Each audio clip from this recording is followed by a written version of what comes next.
Welcome to the latest Seahawks Chat Blog live stream. Rob and Jeff having our usual Monday conversation on a Tuesday, but lots of good things to get into. Some big topics I want to discuss with you today, Jeff.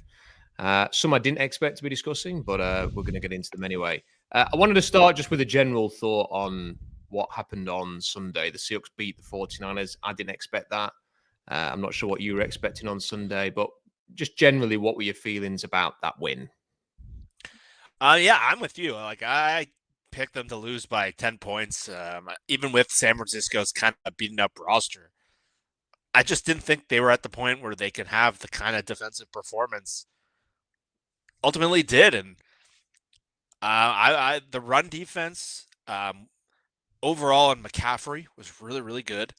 And I think it was just a really important step for Mike Macdonald because there had been a lot of reasons to question whether how he was doing as a head coach. It was a tumultuous week in the building with Connor Williams and Tyrell Dodson and them losing 5 of 6 games. And yeah, they played well defensively against the Rams, but so many things went wrong around it with their discipline and their penalties.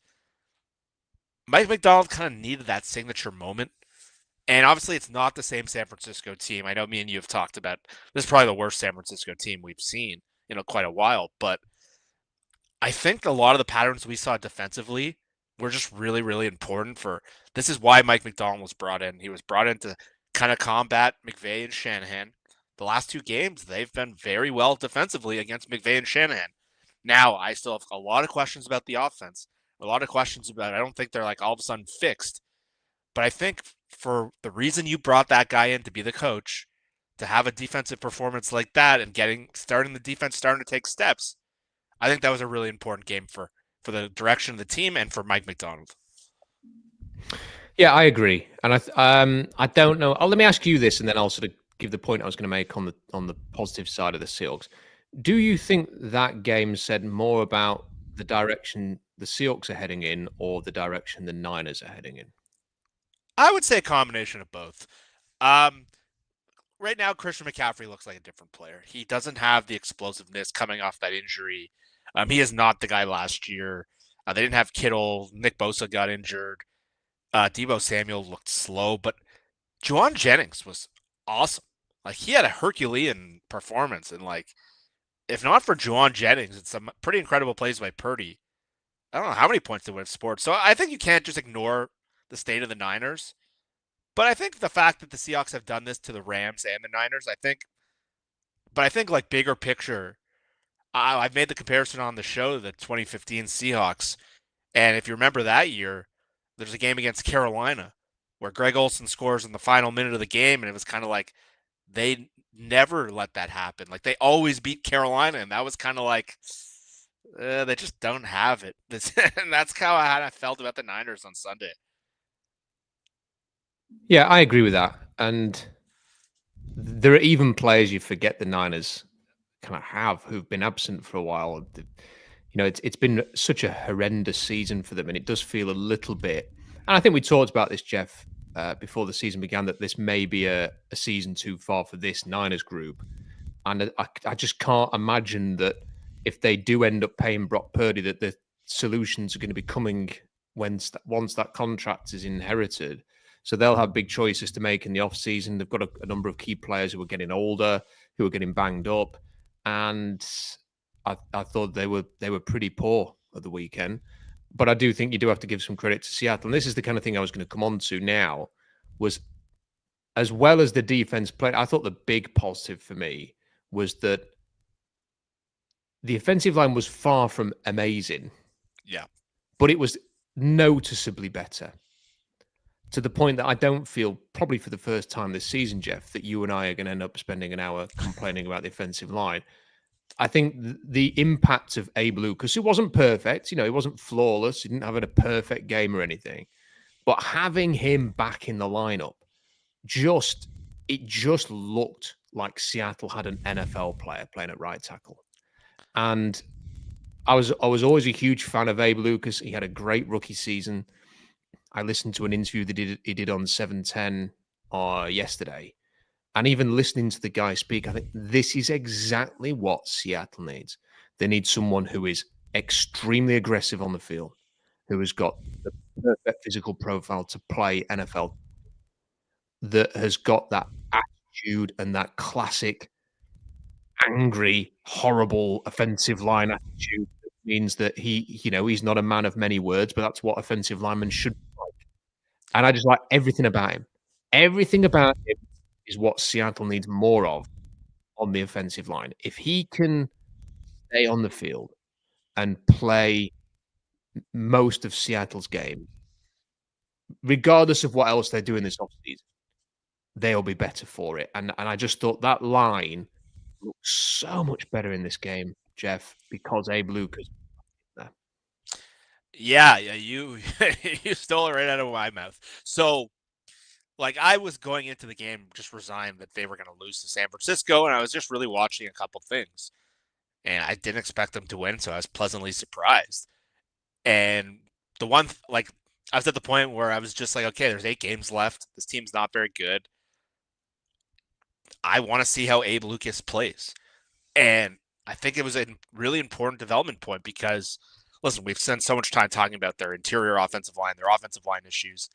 I believe over 60% of their pressures this year have come from the right side of the line. And I know we've spent a lot of time talking about the guards or the bad snaps. The right tackle play has been atrocious. Atrocious.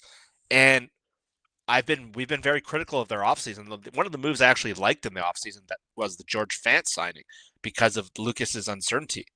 And fortunately for that signing, this one I'm not going to criticize them for. This was more bad luck, but Fant's been injured twice already, and they've got nothing out of that. And they've had 3rd and 4th string, like Mike Jarrell's playing. He's a 6th rounder out of Finley.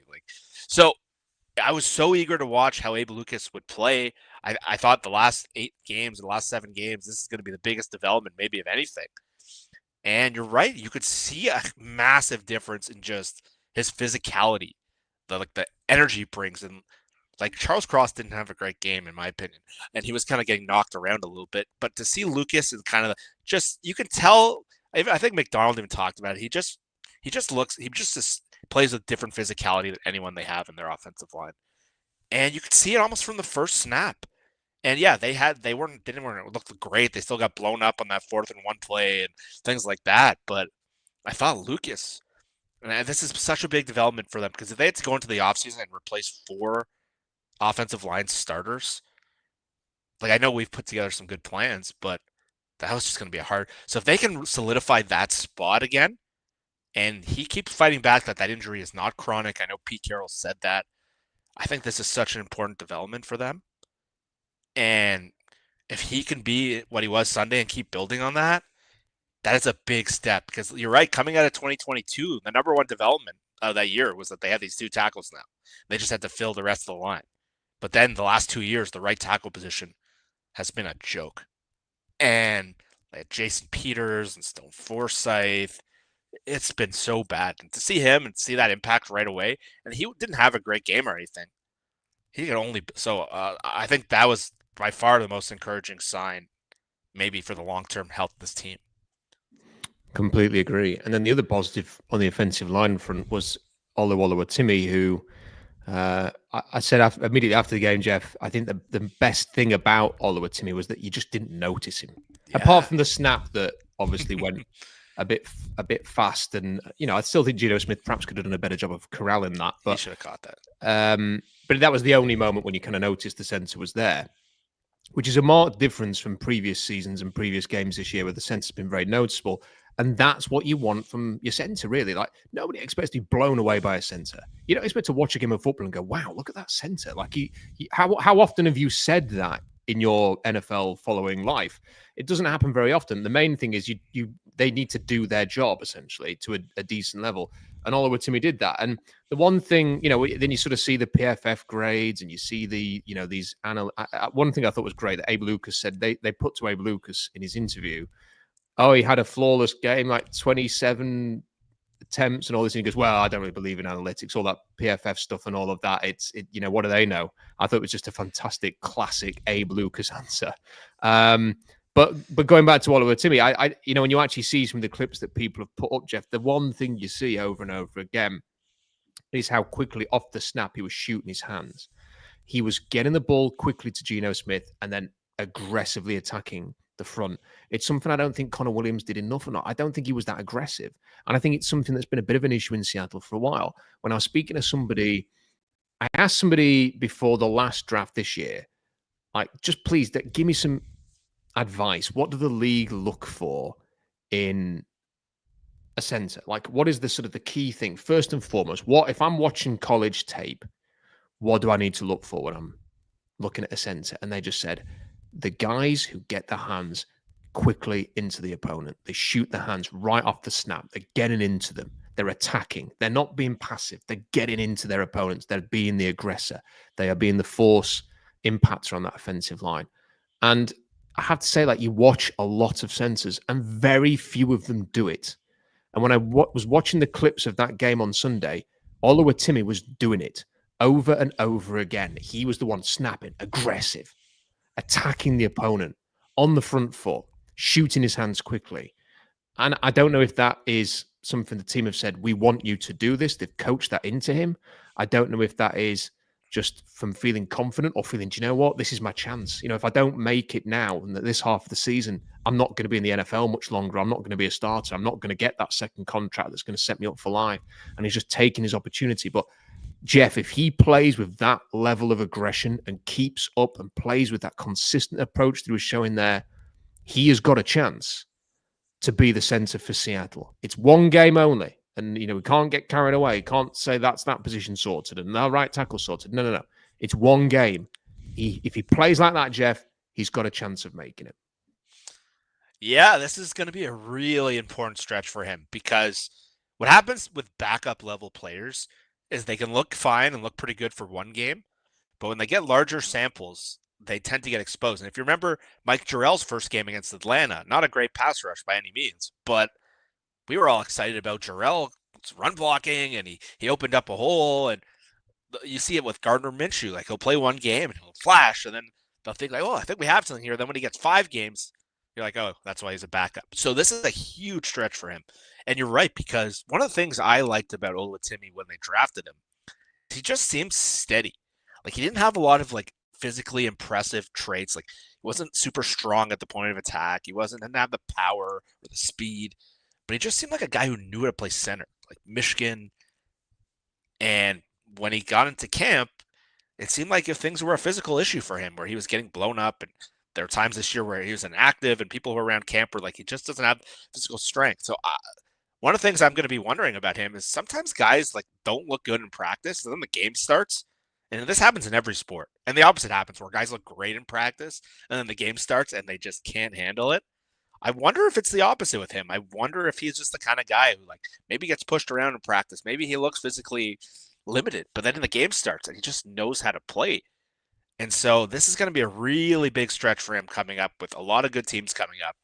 And this is where you need to see, is it just one game like Jarrell did, or the Gardner Minshew thing, or some of the other backups we've seen? Or can he start building towards being the center of the future? I think that's one of the most important things to watch. I know some people are focused on the division race. I get if you're there. I'm more focused on the big picture.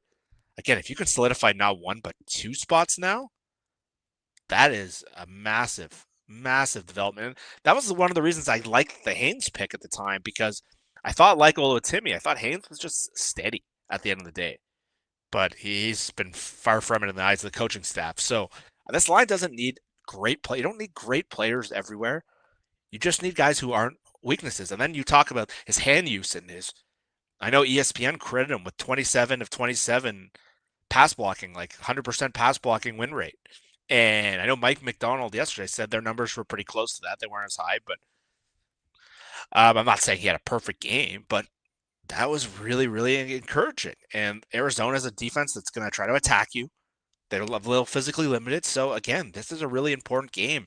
The Jets, they got Quentin Williams coming up. So, they're going to – I don't want to jump to conclusions with him. It's been one game. It was really impressive. But, yeah, you couldn't help but notice. When was the last time a center on the Seahawks got an 80 PFF grade? And if I wanted to complain about PFF grades, we could talk about other players. But I think overall, like the different analytics sites, the different I think from the eye test, you could tell he looked pretty solid. And I was pretty surprised by that, given how tumultuous that whole thing felt all week. Yeah, and I think that's another thing is like the week that Seattle had with Dodson's exit and the retirement of Williams. It did make you just wonder. It's gonna be interesting to see what happens this week. Like if they get absolutely blown away by the Niners, it could be a suggestion that this is unraveling a bit here. Yeah. But instead, by playing the way that they did and by winning, you almost think, well, fair enough. Like actually maybe they've just made some aggressive changes to for the benefit of the team. And the key thing now is to follow it up. Like if they want people, I've seen people saying the Seahawks are back and stuff like this and whatever this week. Like go and do it against Arizona. Like Yeah, we had these kind of conversations when they beat Atlanta, and then they played bloody awful for the next few games. So let's see it against if they can beat Arizona next week and show the potential of going on a bit of a run as opposed to just having the odd flash in a pan, which is what Atlanta proved to be, then maybe, Jeff, you and I will be having a conversation about the race for the NFC West and Seattle being in it. I do think at some point in this hour, we should reflect a little bit on where everybody is in the NFC West. But I'm with you as well. I'm still very much in that big picture thing. Yeah. And there is something else I want to talk about the win in a bit. I wanted to ask you about this, and look, we've got a super chat as well, which we'll get into. If you've got any more of those, send them in. If you've got a question, if you just want to make a point, if you want to tell us that we don't know what we're talking about, well, send us a super chat and we're forced to read it out. Anything you want to do, super chat away, and we'll come to those in a sec. So I'm going to throw this out there, and I'll explain why I'm asking this question in a second, Jeff. What are your thoughts on Ryan Grubb after 10 games? I'm having a hard time with him. I'm not a UW fan. I'll admit that. So that doesn't mean I have a negative connotation of him going in. It means I didn't know. A lot of Seahawks fans were Washington fans. They knew this guy. I know his reputation. I know he was very highly regarded by some NFL teams, but I want to see it. I've been struggling with him. I'll be honest. And he has on the positive side, he has some really cool passing concepts. And there's some drives when things are working and he gets in rhythm and he looks really good. Like some of the screens he did, like JSN, and some of the way they were kind of moving things down the field. But I find the offense in general is kind of siloed. And it's kind of one drive it looks like this, one drive it looks like this. I have not been thrilled with how much they've been in shotgun all year. The offense has felt a little collegey. And there's just times where it's like, okay, here's where you want to run the ball. And when they get into these short yardage situations, I think I hate their calls every single time. It's almost like he's gone to the NFL and he's thought, okay, when we're on 4th and 1, we have to do the NFL run, which means line everyone up in the box and run up the middle with Zach Charbonnet or Walker.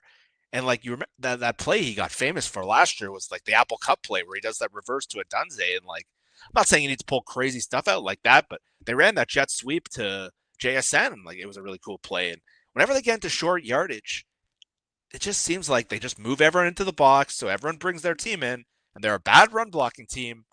And they should have lost the game this week again. It would have been the story coming out of that game would have been, and like I've heard some comments from McDonald that like he kind of takes some swipes at him, but like he hasn't been talked about the under center stuff this week. Before he's talking about that one game, Kenneth Walker only had 8 touches in a game where like they should have won that. It was the Giants game, and I don't know. Like I see the stuff he does well when he gets rolling, and he's a good play caller. But right now, I find it like if they had lost that game, like my takeaway from that game would have been like, I don't think Ryan Grubb's going to make it to next year, and I'm still not sure.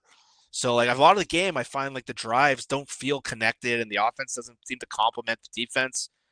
And like the offense has been uncomfortable the last couple of weeks, and I know we can always talk. I'm sure if Grubb was here, he'd be saying like, "Have you seen my O-line?" Like, but I don't know. Like, I'm not sold yet. I've been waiting to see mode on this guy, but like I was very close to coming out of that game just thinking like, this guy's not going to make it. And so they won the game.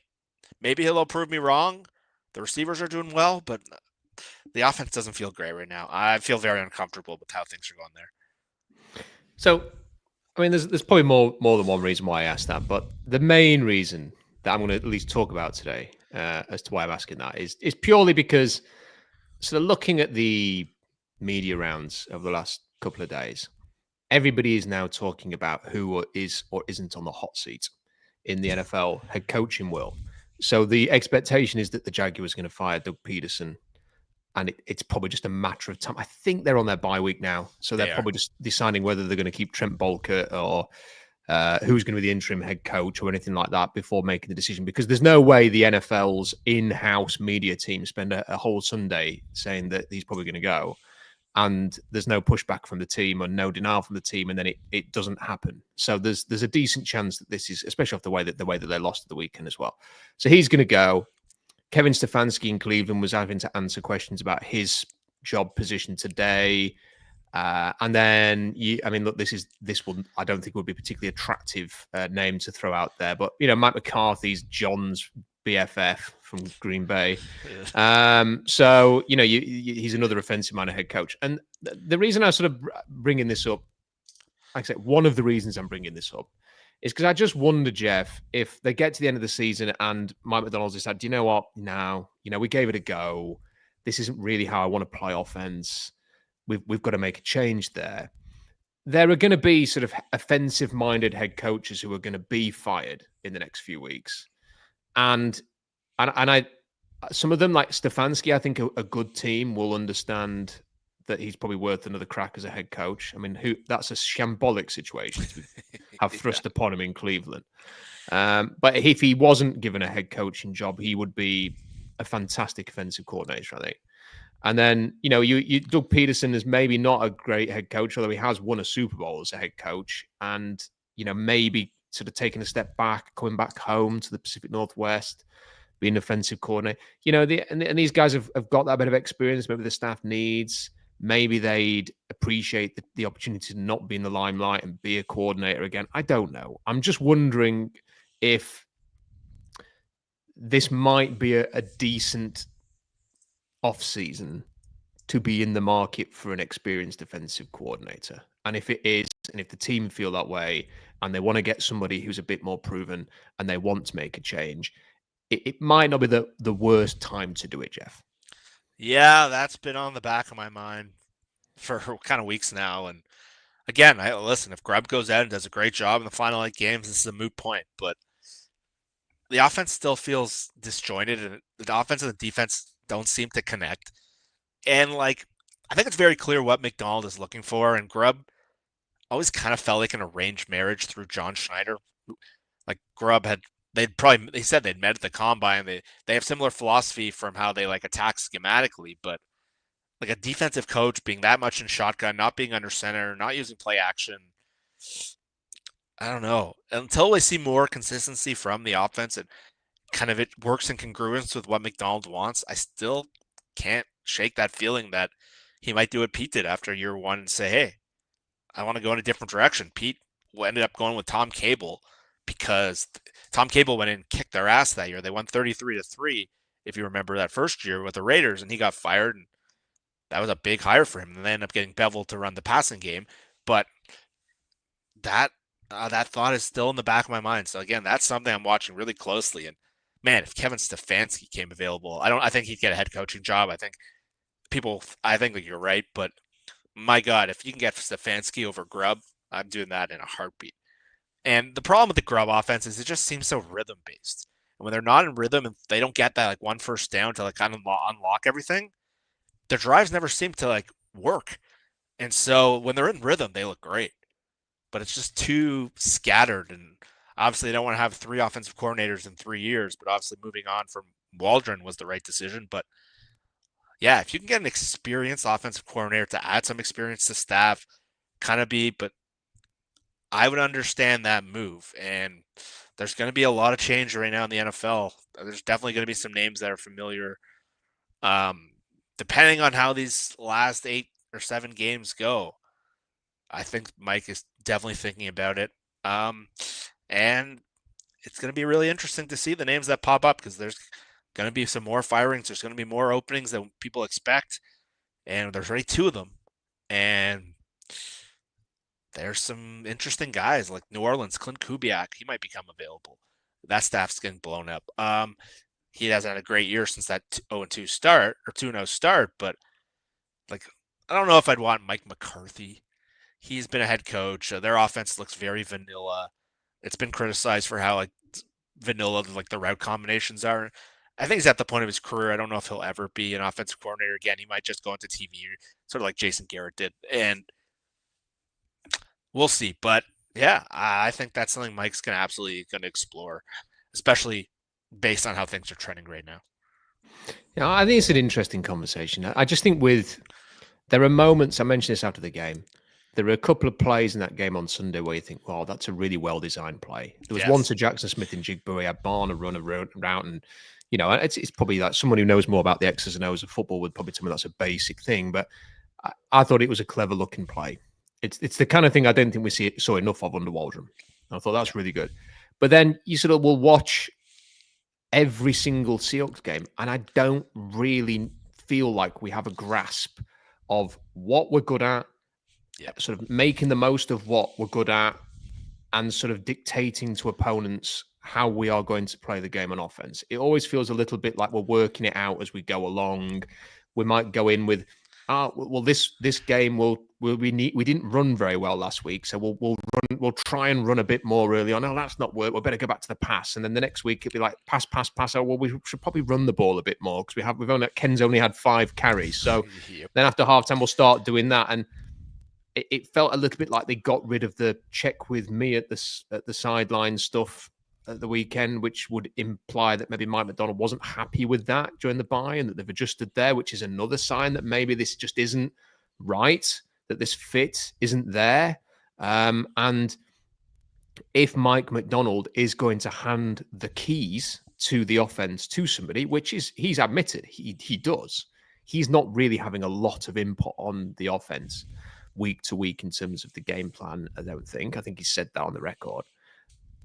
Then it probably stands to reason to have somebody who's quite experienced in that role, or is at least the next big thing who is going to be, you know, let's say the next Kyle Shanahan, the next McVay type coach in a couple of years running your offense. Because I just think Grubb is too green in terms of the NFL, is working things out as we go along.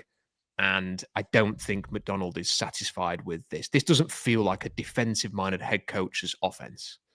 And the more I sort of think about it and talk to different people, I just wonder whether this is heading one direction here, Jeff, short of a really great last 6-7 weeks of the season, which gets you into the playoffs. But we'll see. But I think it could be interesting what happens there. I'll do the super chats before this because this next topic could go anywhere. This from Hawks fan Matt Mann says, kudos to Rob for getting my Darkwing Duck reference on today. I don't know if you saw that, Jeff. It was Adam didn't know who Darkwing Duck was. Do you know who he is? Of course. Yeah, exactly. That's what I said. Darkwing Duck. Everybody knows who Everyone knows who Darkwing Duck is, but Adam did not. If the defense keeps performing well and improving the rest of the year, how much does that reduce your concern about the offense's inconsistency? What do you feel about that, Jeff? I don't think they're related. I think if anything, it might increase the matter. I think what coaches ultimately want is complementary football, and the defense and the offense have to work in conjunction together. Like right now, Pittsburgh is a great example of complementary football, and Mike Tomlin brought in Arthur Smith, who would have been a devastating pick from a lot of people's perspective, but they work in conjunction with other. Obviously, Russ has helped stabilize them a little bit. I think that's so. Even if the defense plays really well, I think okay, you feel good about that side of the ball. Maybe you don't need to make some of the staff changes I was probably alluding to that they needed to make. But I think if the offense remains this kind of scattered, and yeah, Geno ended up driving at the end of the game when they go into no huddle. When they go into some concepts, they're really, really good. It's not like Grubb's inept. But I'm sure if you ask certain Seahawks fans, this idea of me and you saying that we don't think Grubb might be back, they might think we're crazy.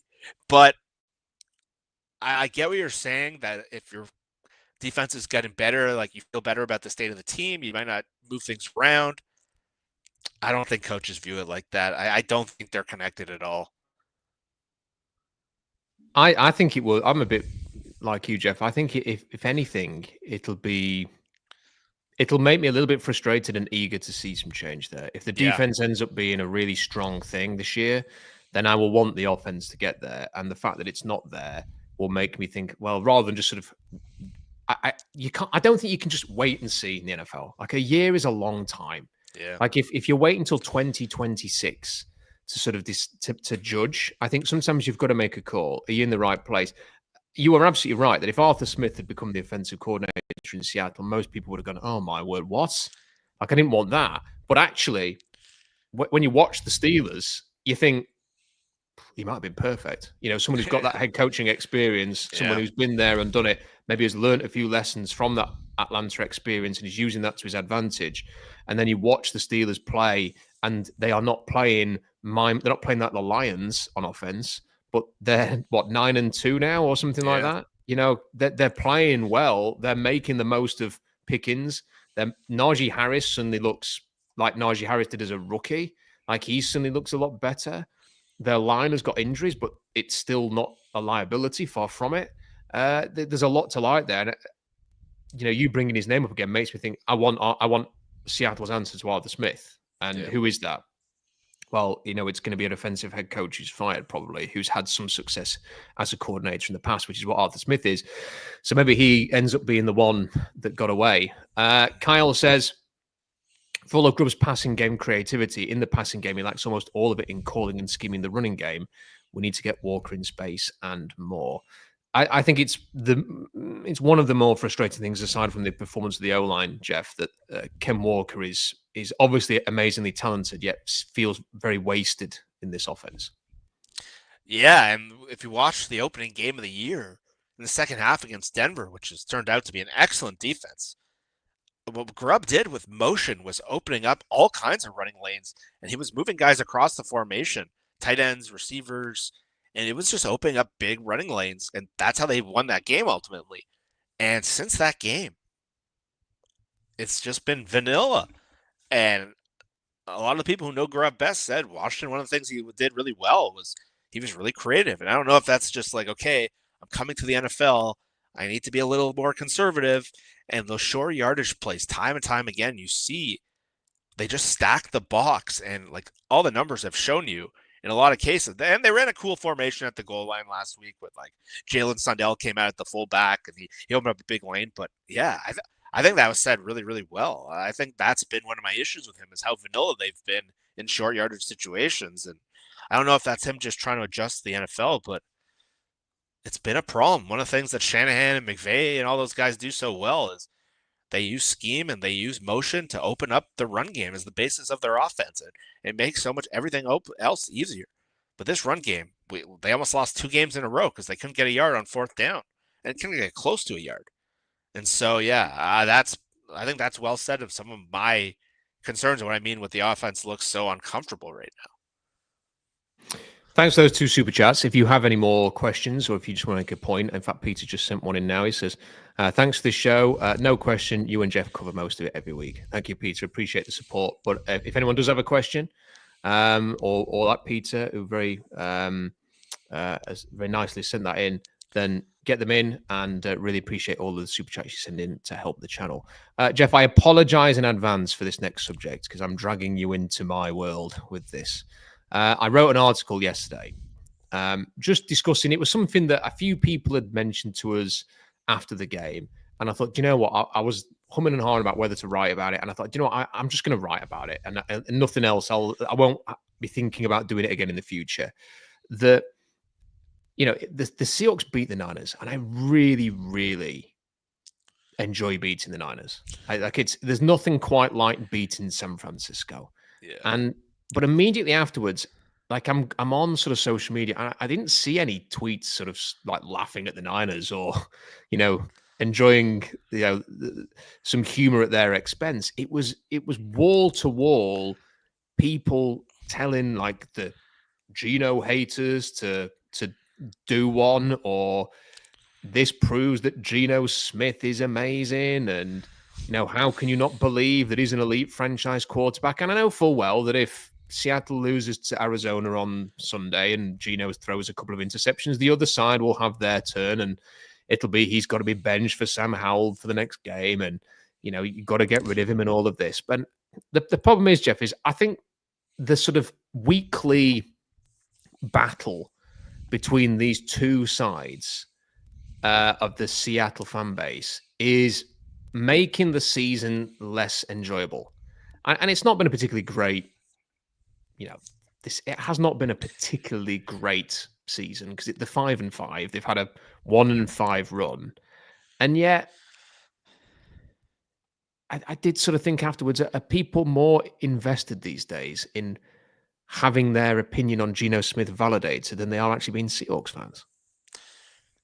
Yeah, it's a weird vibe right now with the Seahawks fan base, and like we kind of went through this with like the Russell versus Pete thing, where it became a point where it was almost like people didn't even care about the Seahawks anymore. You were either a Russell guy or a Pete guy, and it was like, and then now it's become kind of like you're either a Geno guy or you hate him. There's no middle ground, and when Geno has a good game, it's like you're crazy if you don't want to extend this guy. You're crazy, and like maybe I don't know. Me and you seem to see like the nuance of every situation. Not every game has to be an indictment of every player. Like there are certain limitations. There are certain good things. Like we've seen Geno do comebacks. He leads the NFL in fourth quarter comebacks. And I think you're right. I think it sucks the energy out of the fan base. It's like, as for my perspective, I mean, and not everything has to be an indictment or a slam on this each player. That's not what it's about. These are what you have large samples for. And this is what the season's about, is to evaluate whether you're getting better or whether you're staying the same. And you have to factor in a lot of things: money, age. Not everything is just like, okay, it's as simple as, are we in on this guy? Are we out? Like, he's not Joe Burrow. He's not Justin Herbert. He does some things really well as a veteran quarterback. Does he align with the timeline of the team? Do you want to pay him Kirk Cousins' contract? All these things don't need to be answered every single week. We have the full season. We have enough information. It's been an up and down year for him with a lot of things working against him. The offensive line, an inexperienced play caller, DK injured, things like that. No run game. It's been hard. And so, yeah, it's this weird, and it's like I don't know a lot of teams that are like that right now, and I think that's part of being in that middle ground. You kind of become attached to like these things because you're not really that good and you're not really that bad, so it becomes like, and frankly, I'm almost at the point where like I don't even know if it matters. Like until that team can figure out either they're trying to compete, or they're trying to con that middle ground. The fact that we spend all this time debating an issue that might be moot based on what John Schneider thinks. Yeah, I'm with you. Like it's just irritating at this point. I don't know. It just seems to take over everything. Like, people are almost coiled like a cobra, waiting to sort of spring out of their stance as soon as, like, well, I'm a Geno Smith fan, so therefore they've won and he's led a game-winning drive. So now I'm going to have my moments in the sun. And like I say, if he has like when they played the Rams and they had the 3 interceptions, it was the other way around. And you just get to the point where it's draining. And I wrote that article, and I knew as soon as I put it out, Jeff, I know what's going to happen here. Like, I'm going to wake up in the morning because the time difference. And I woke up and had a look at my Twitter account, and it said plus 20 replies. And I thought, well, this is not a good sign. Like, usually when there's plus 20 replies, it means the abuse has come in. And I'm sort of running through all of the comments, and it's just one after another, abuse.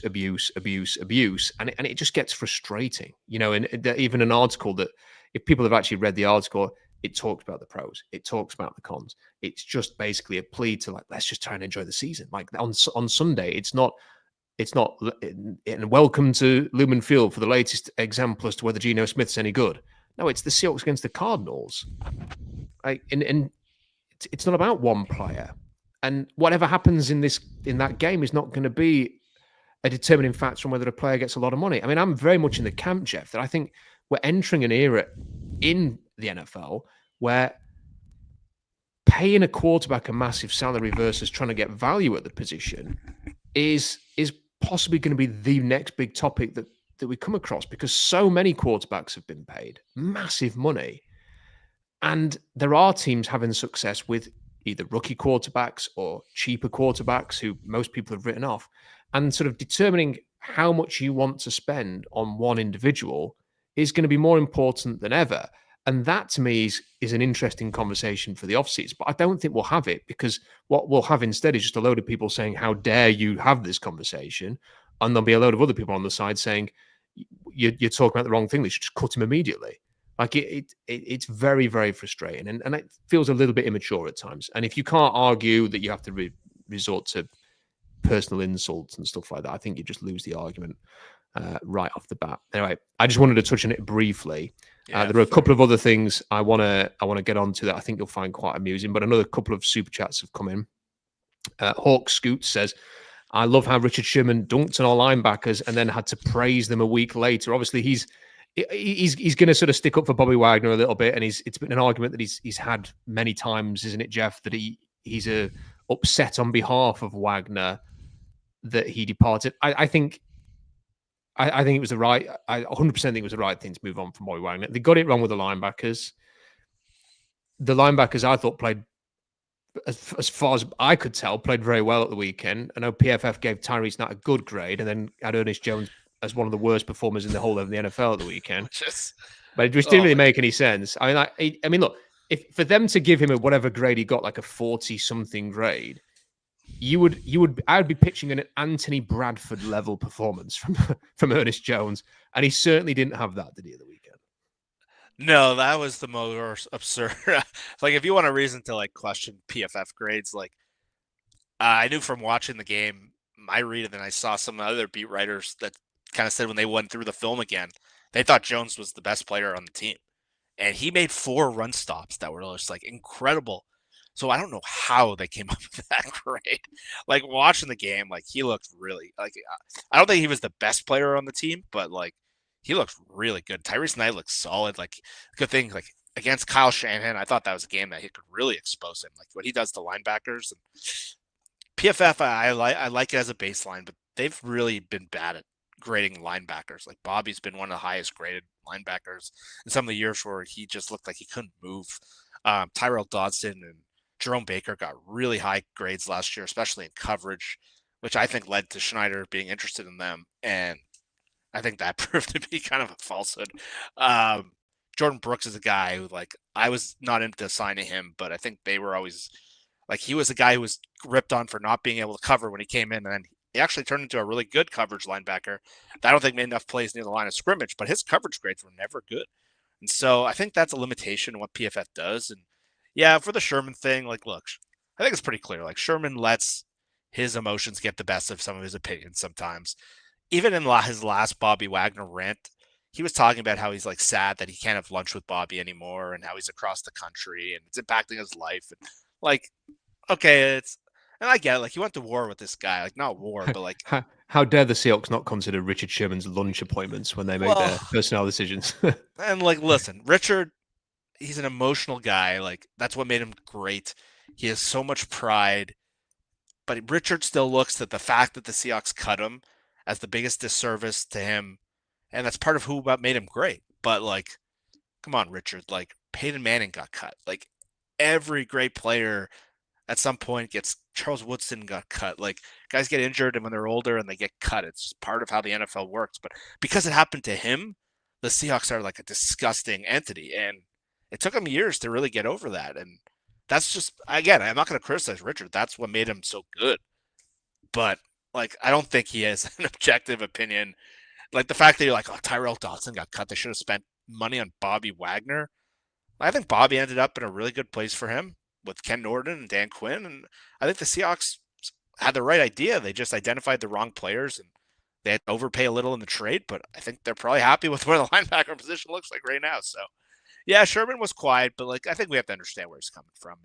I wouldn't put too much stock in what he's saying there. Yeah, I think the thing I like about Ernest Jones, and I look, even if he has a tremendous end of the season, ends up signing a big contract, I still think the points raised about the process of the trade and the price are valid, and that will be the case till the end of time. Well, but pay him now, yeah, exactly, and they are committed to paying him, and they can make a lot of savings, but they are pretty much committed to paying Ernest Jones, and they will have weaker leverage in the conversation because having trade for him on the rental. Same with Leonard Williams. You end up having to make it happen, and it will only take one or two teams that are interested to sort of bump that price up, and then what you're going to do. But what I would say about him is he sort of watching him more now, he's playing for Seattle as opposed to the Rams. I didn't really study him at the Rams, and I can't remember every player that I studied in the draft, and can't really remember what I felt about him when he was at South Carolina. But the thing I like about him is he is aggressive. I remember talking to somebody who was a former NFL linebacker who, privately was very critical of Bobby Wagner and was sort of highlighting some of the problems in it wasn't last season. It was the last season he had when he was in Seattle before going to the Rams. And to me, it felt really obvious that they were going to part ways in the offseason. And I was a bit surprised he came back because he just, I want to see a linebacker get his head down, Jeff, and attack the ball carrier and be physical and be aggressive. And when you watch a lot, like there's a lot of big name linebackers in college football now, and you watch them and they are it's a bit like the center position. They're so passive. They're just there. And then actually I've watched a couple of linebackers. There's this guy, Chris Paul at Ole Miss, and that I watched him again last week, who is quite aggressive, and it's refreshing to see. And that's, I almost think with linebackers sometimes, it's very rare to find a Fred Warner complete, brilliant linebacker. I do think there are a couple of players in this draft who could end up being that kind of player. And one of them plays for Alabama and one of them plays for Georgia. But it's hard to find players like that. So just give me a linebacker who's going to be physical and attack. And that's what Ernest Jones does. And then with Tyrese Knight, look, we need to see if he can knock this out of his game. When he was at UTEP, he was very much, like a dog, like chasing a tennis ball in the garden. Like he would like just react and run, and sometimes he'd make the wrong decision, but then he'd make the right decision. He'd go, wow, but then he'd make the wrong decision again. And that's something that I was a bit worried about at the weekend against Kyle Shanahan, but it didn't show up at all. So that's a really encouraging sign. So let's see if he can build on that sort of moving forward. But I thought they played well, and I hope Richard Sherman has subsequent opportunities to praise them in the upcoming weeks. Big Mike says, isn't our red zone offense ranked very poorly as well? Some of that is short yardage, but not all. How much of that is on Grubb? I think that's been a big disappointment, Jeff. And it was a big disappointment. I mean, it was horrendous under Waldron, and it hasn't got any better. And look, the best teams, maybe this is a wrong thing to say, Jeff, but it just feels like the best teams are great in the red zone. Like they get to the red zone and you expect them to score. I think until the Seahawks get a great red zone offense, they're not going to be where we want them to be. Yeah, I think that's on Grubb for sure. I think the plays in there have not been very exciting. There's not either schemes aren't working or guys aren't being targeted the right way, but it has been a limitation of Geno as well. And Geno has struggled in the red zone the last 2.5 years. And I thought that's what was so impressive about his play at the end of the game. And Geno's, what adds an element to him is when you're a movement quarterback, and some of the best we've talked about how you need to have those movement quarterback. You can create in the red zone. You can create things with your legs. You can move things around. And so there was no one open on that touchdown, but Geno saw the lane and took it and ran in for an easy touchdown. And I think that will help the red zone offense. And I think that's something that's been lacking. And he hasn't been able to do that. Sometimes he backpedals, and we saw that Rams mistake. But there's been too many times where just guys are not open, or they're not running the right combinations, or they're not getting the right play calls. And so I think part of that is Geno, and I think to see them run that into the end zone, because I didn't feel good when they were driving down the field. And the closer they get to the end zone every drive, I feel worse. It's like they're such a bad short yardage team, and when the field condenses, I don't love their personnel. And so I felt bad when they were going down at the end of the game. But Geno running that in, I think that's a part of his skill set he can tap into a little more, and I think that would help. Like one of the things that made Russell pretty good down there is he can make plays on the move when things weren't there, and kind of people can move horizontally and create something for him. And I think something that's Geno, it's an area of Geno's game he's still trying to get better at, and so I think it's a combination of both things. A couple more super chats than that, and then I've got two other things to mention, Jeff. Albert says, Indiana at Ohio State. Honestly, I cannot wait for this game. I'm really looking forward to this game because, Curtis Rourke has shown, a quarterback for Indiana, has shown some interesting skills. I've written up an article, which I don't think you're going to like, Jeff, because the first bit talks about a player that I think could easily be Seattle's first round pick, and he's not an offensive lineman. And you know, it's a position that you and I. It's not a running back either. Before anybody wonders about that, but it's a position that you and I will think, oh, really? But the article will explain more. But Curtis Rourke has shown stuff that, and I detail this in this article, that make you think, that's interesting. But they haven't played a top team yet. And if this, they're going to play Ohio State, who are rocking now and they've recovered from the Oregon game. This is a great test. And the Indiana head coach is interesting. Yeah. Like, there's a lot of NFL talent on Ohio State's team. I can't wait to watch this game, Jeff. Can't wait. Yeah, in a year like without a dominant team in college football, like Indiana's been the best story of the year. The coach, like bringing a non-traditional football program. It's been really cool to just see them get better, and they've hit every test. And then Ohio State, just to see that this kind of test, like this is this is why you watch sports. So it's a really, really fun game. It's definitely the game of the weekend. And yeah, I can't wait to see it because Ohio State, it looked like the way they blew that Oregon game. It was like, who knows? But they have so much talent. I'm not a big Ryan Day guy. I don't trust him in big spots. So this is such an interesting game to see if can they hit the next level at Indiana? Can they get over the next bad guy? And oh man, I can't wait to watch that Saturday.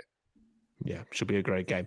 And if Albert's asking for a prediction, I mean, look, I think you have to go with Ohio State with all of the talent they have. But no offense to any Ohio State fans, I'd love to see Indiana win the game. It's a story that you kind of, and also because the draft is what it is, it'd be great to see someone like Curtis Rourke have a great game and sort of become a talking point and see how people feel about him and see what the league says about him winning a game like that. So it'd be very interesting. Jeffrey says, the national media lazy takes on our team this year are really feeding the Geno nonsense when they're clearly not watching our games. Geno bad, therefore Seahawks bad. People need to educate themselves. I mean, Jeffrey, if I'm misspeaking and sort of interpreting what you're saying here, please correct us in the comments and I'll mention that. But I had to say, Jeff, I've not got the sense that there's been a lot of national people saying Geno is bad. They might be saying the Seahawks are bad, but then they've not won many games in the last few weeks, and that would be fair. But I've seen probably more national voices praising Geno Smith, hailing Geno Smith, promoting Geno Smith. The one who doesn't is Colin Cowherd. I mean, he said again after this game, this could be an interesting team with a proper quarterback. And he was talking to John Middlecoff about that. And John, I think, is kind of lukewarm on Geno Smith himself. But there's a lot of people who are like Dan Orlovsky's constantly talking about Geno Smith. The people who are connected to the Seahawks and nationally are talking Geno Smith up a lot. I if anything, Jeff, I'd say that he gets a very positive press from the national media. So I'm not sure that they necessarily need to educate themselves. I think the more of the concern is, like I said before, I think it's more a case of, for some reason in this fan base over the last, I think it's probably about 8 years, there have been sort of these hot topic things, whether it's running backs don't matter, the Jamal Adams trade, Geno Smith, is Russell Wilson going to be traded or not? Do you believe what the media are saying? Yes or no? Everybody kind of picks a side and then they go to battle online. And I don't think that's healthy at all. And I'm sure it's the same with a lot of teams. I'm sure most NFL teams have this aspect of their fan base in 2024 with social media being such a prevalent thing. But I kind of feel like unless somebody says something about it, Jeff, then it'll never change. And it probably won't change anyway, but what the hell? You might as well sort of call it all out. And I think it's on both sides rather than the national media leading an agenda here against Geno. Yeah, like the real film group in the national media, they love Geno. Like Robert Mays of The Athletic, he is like Geno's #1 fan. Stephen Ruiz from The Ringer, Nate Tice. And these are some pretty prominent voices in the young group. Mina Kimes is obviously a Seahawks fan, but she's really connected in that circle. The people who just watch the film, they don't have any emotion towards the Seahawks. They're very high on Geno. They think he's an excellent quarterback. I listen to Middlecoff and Cowherd. I think it's my favorite national they do a lot of what we do, but they do it across the whole league. They're pretty consistent in their take on Geno. Coward says consistently Geno's a better story than he is a franchise quarterback.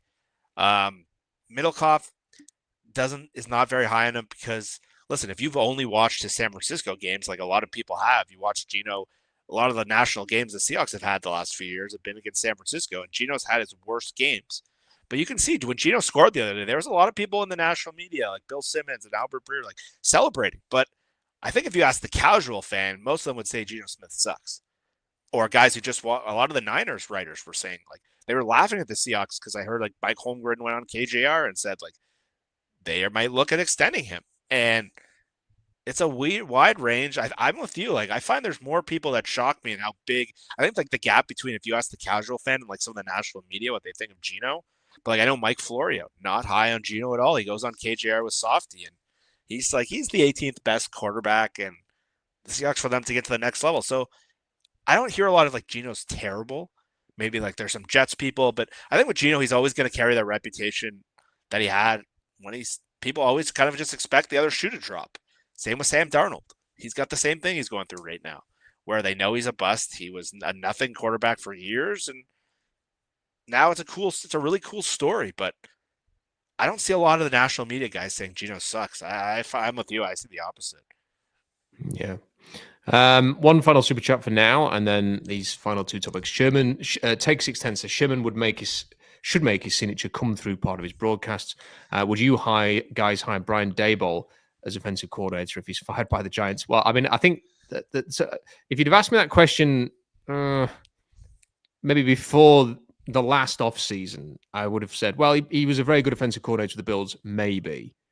I think that the reports that came out about how toxic he's made the Giants, Jeff, make you think, I'm not sure if that's what you want, but he was very good with the Bills. I mean, he tore Carroll and Co.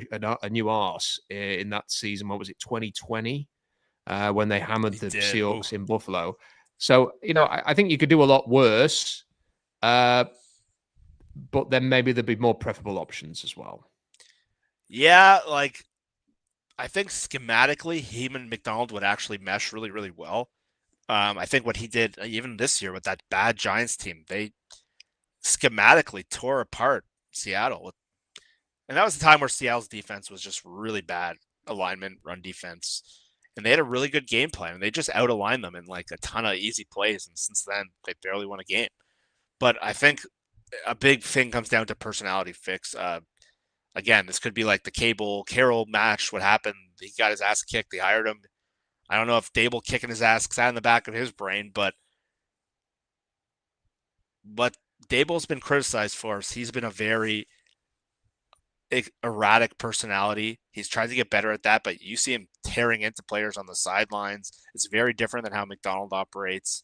I don't know Schneider's kind of input with there. I know Schneider reportedly in that Brady Henderson story kind of shot down the guy that me and you thought might have been Wink Martindale, who a very loud personality that he didn't want on his staff, that Schneider kind of ex-nate, and that becomes there. But if he gets fired from New York, yeah, like, color me interested. He is a really good offensive coordinator. Right. Unless there's any other super chats that if you want to send them in late, we will get to them. There's a couple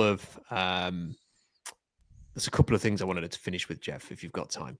Yeah, for sure. The first thing is the Debo Samuel story that came out this weekend.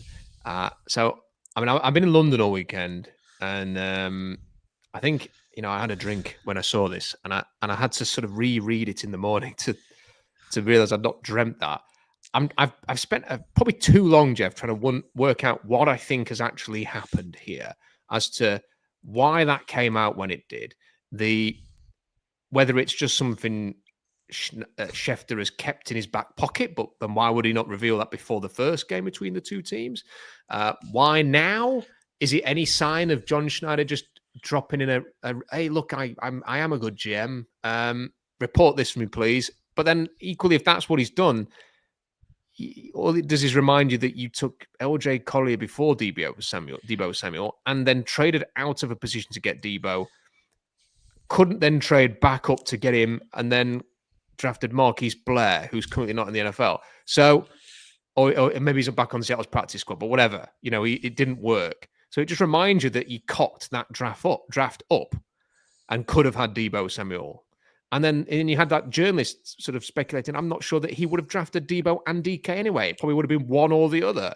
So the whole thing just felt weird. And then you have like Florio going, maybe it's because they want to sign Debo Samuel as a free agent in the summer and in the offseason. And then maybe they'll trade DK Metcalf to make room for it. And you're thinking, oh man, we have gone down a massive rabbit hole here. And I don't know why.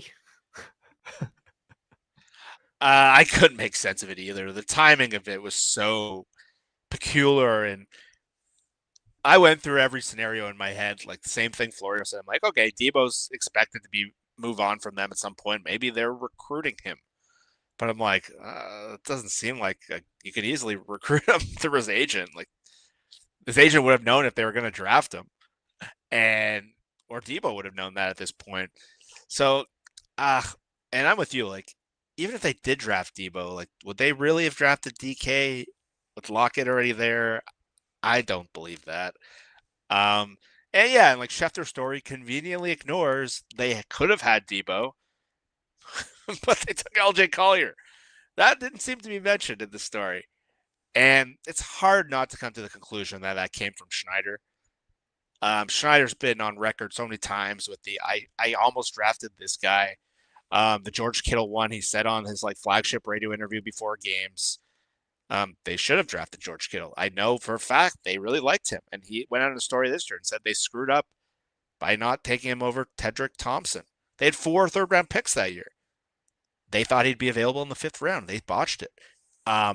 There's been other players where he was like, well, I was this close to taking this Dexter Lawrence, and I wanted Noah Fant, who's kind of turned into a bust. And we've just heard this song and dance from Schneider. I think if the Seahawks lost, I think that story would have really circulated back because, like, John Schneider had a rough offseason. This was his first year of, like, in charge of the franchise. Their cycle of moves in the offseason, especially in the free agent market, was not good. They struck out basically on every single one. And kind of a mad draft. I still like Byron Murphy a lot. I have no problem with him. Tyrese Knight, AJ Barner, solid players, but Christian Haynes isn't looking too good. But yeah, I can't come to any other conclusion other than it was a pretty clumsy PR attempt. It seemed like Schneider could sense kind of the walls closing in on him. Maybe he was talking to Schefter about Connor Williams and brought up that story to try to kind of get things around. If that was what he was thinking, that was one of the worst attempts at PR, and thinks we're a lot stupider than we are. Some people have speculated that maybe Schefter had nothing to talk about this week, so brought up something out of like an old story. Weirdly enough, Schefter didn't really have much to talk about this week. Like, usually has some like Sunday big reports. There was nothing this week. And so I can't help but come to the conclusion that Schneider was trying to kind of have everyone look in a different direction, and it just did it in a really clumsy fashion. If that's the case, and I'm right about that, that's pretty embarrassing. Like, why is this coming up now? Like, you conveniently left out the important detail, and I just don't believe you. And so I don't care who you could have drafted. If you put a list of Schneider's could have drafted players, it'd be pretty good. But this is not I almost drafted. It was like I almost drafted Russell Wilson. I almost drafted Tom Brady. How many times have you heard that from other teams? No one cares. Either draft someone or you don't. And so if that came from him, that's just a bad look, and he should be embarrassed if that's the case. Yeah, I think as we've talked about it now, Jeff, I think having this conversation has made me feel comfortable about what I think has happened. And I think they have had a conversation this week, and I don't think Schneider has sort of asked Schefter to put this out. But my guess would be that they ended up chatting about the game. Schneider's dropped in that we had a deal with the Raiders and we were going to trade them. We were going to do it, and it's ended up like Schneider's gone. Oh, can I have that up my sleeve? Can I use that this weekend? And Schneider's probably thought, yeah, whatever, go for it. Not thinking anything of it. But actually, as you mentioned, if they'd have lost at the weekend, people like you and me and others would have talked about it and probably amplified that and criticized it, and it would have been a big own goal to put that out there. But when you actually look at it, like Schefter was the one a couple of weeks ago who randomly tweeted out the Seahawks will not be trading DK Metcalf. So, well, he's spoken to John Schneider. Adam Schefter's the one that's saying, hey, Geno Smith's contract looks really good if you were going to trade for him last week. Again, like, it's pretty clear. Like, it does not. It's useful for people like you and I, Jeff, who are prepared to read the tea leaves and not just believe that our own wants and needs are exactly how the team is thinking. Like, you and I are pretty, like, we know what was going on there, and it's indicative of how John Schneider feels about the quarterback. And these like last couple of weeks have just shown John speaks to Adam Schefter. Yeah, and there's a quid pro quo thing going on there without a shadow of a doubt. So there it is, and it's not a great, on the one hand, I want to say, John, keep doing this because it helps us sort of understand your thinking and gives us things to talk about. But at the same time, it's perhaps not the best idea. And then the other thing I wanted to bring up was I talked to a couple of people about this, and I'm stunned that Josina Anderson did an interview with Earl Thomas, looking like he has been retired for 10 years, saying that he wants to come back to the NFL. And then Josina saying in one of her tweets that he would come back and immediately be like one of the best safeties in the league. Somebody challenged her on that, and she went, "Are you telling me he wouldn't be one of the best 64 safeties in the league?" I'm thinking, I'm not sure he'd be better than me. If you gave him a chance at safety, looking at the way he is right now. Like, how on earth has this happened? How has this been allowed to get out into the public? Why is he being interviewed, and is this being taken seriously? Somebody needs to take him to one side. I'm saying, I'm sorry, Earl. No. I couldn't put myself through the full thing. Earl's one of my favorite players in this whole Seahawks regime. I flew to Seattle to see him when he came back with Baltimore. I bought his jersey in 2012.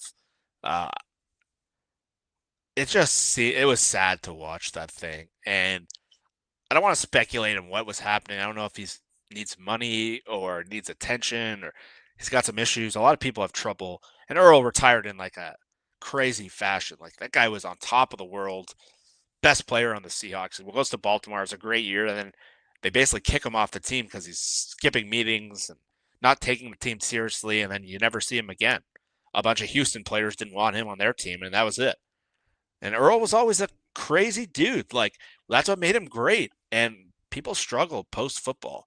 And he just sounded like the side of football you don't want to see. I don't want to speculate on if it's a money issue or if he's had some traumatic issues or anything like that. But I was like, I'm like, why are you putting that out there? Like, I don't know if he asked you for attention or he's trying to get back in the spotlight, but like, no one wants. It was hard to watch, and it was like, I don't think it did him any good. I don't think it did anyone any good. So I wish Josina didn't do that. It kind of embarrassed Earl in a way. It did embarrass him, and that interview shouldn't have happened. Yeah, it shouldn't have happened. Like, it's really bad. Like, and I felt really, like you, a bit disturbed that it happened. Yeah. And I don't think it's right. And look, Earl Thomas is 36 next May. Exactly. So it's not as if he's 29 and he's just, the league's kind of said, we're not interested, and he's still in a good age. He's at an age where most players are not playing still in the NFL. He doesn't look like he's ready to play in the NFL. And to do that interview completely randomly out of the blue was not right for me. And it was sad.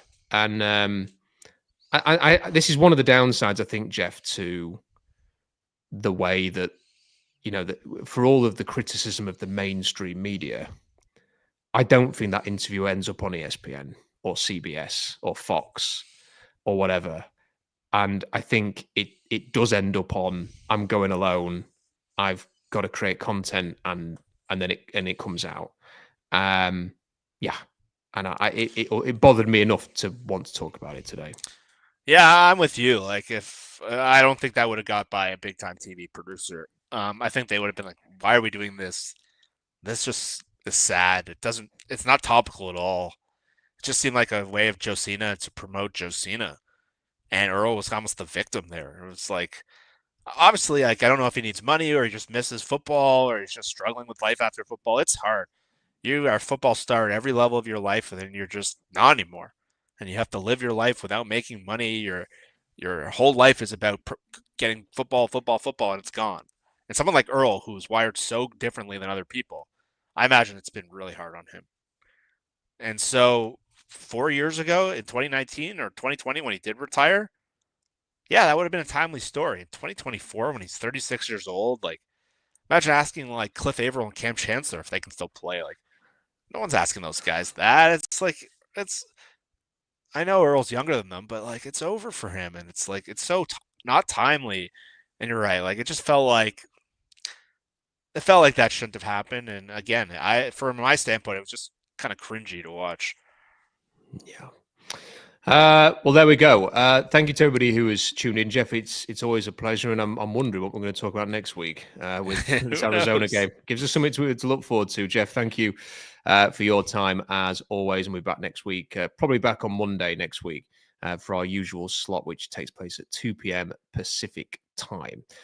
Don't forget SeahawksDraftBlog.com. There's going to be the big draft article. I don't know whether I might.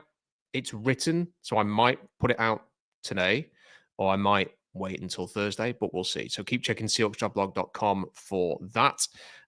Please subscribe to the channel. Let's get those subscriptions up closer towards 10,000. That way you won't miss any of the videos that we do or any of the live streams that we do. If you could like the video, that would be a huge help. If you could leave a comment in the comment section, even if it's just to say go Hawks or anything else along those lines, that is also a massive help. Subscriptions also very, very important as always. I want to say a big thank you to everybody who sent in a super chat.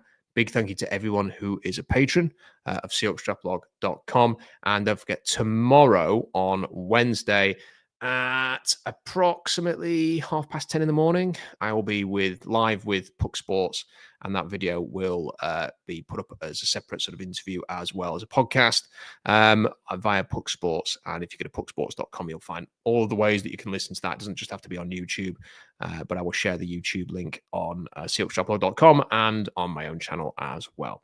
So thank you to everybody who's been tuning in and watching along. Have a great rest of your week. And until next time, bye for now.